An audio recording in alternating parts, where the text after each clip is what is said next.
Hey Les, it's the midterm, so I have all my stuff ready to go.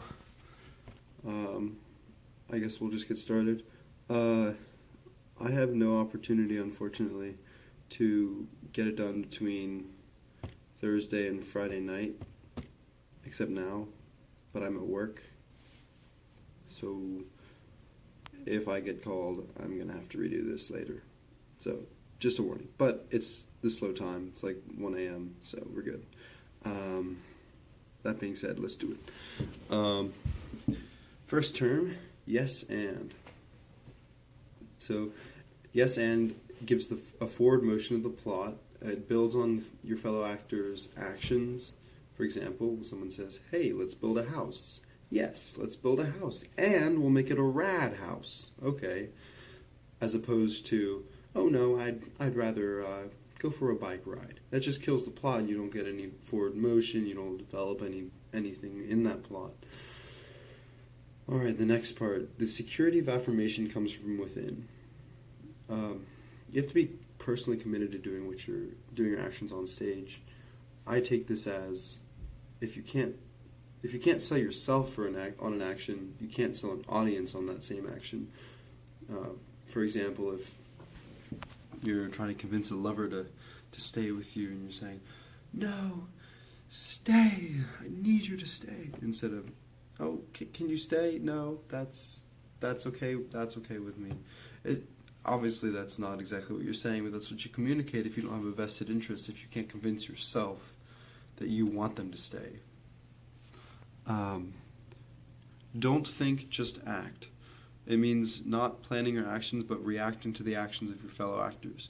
Makes everything more truthful. For example, some great scenes throughout film history have come from true reactions of actors, such as in Alien, for example. Not exactly the most renowned movie ever, but the script read, the thing appears, the thing being an alien, and it appears being explodes out of a fake stomach in the scene. Obviously, the rest of the actors did not know it was coming from a stomach of another actor.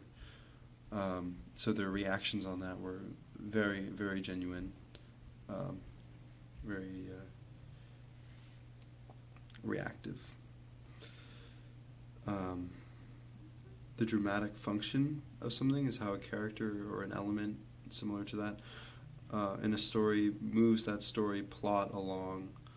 For example, villains do this all the time, or narrators. We never talked about narrators in class, and I think it's an important part of certain stories, or at least shorter stories. There's often a character that acts as the narrator that literally moves the story along.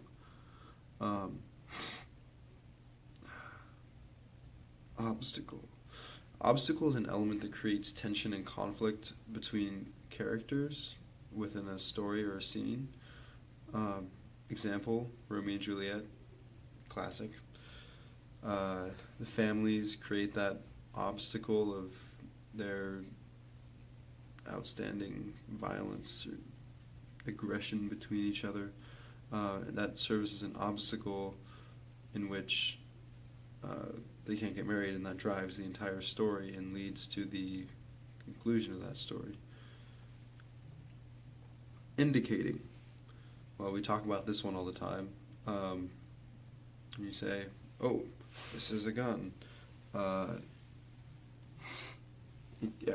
When you go out and explain that just kills the action of this, kills the magic for the audience. Instead of just showing the action that it's a gun by mowing everyone down, it instead recognizes.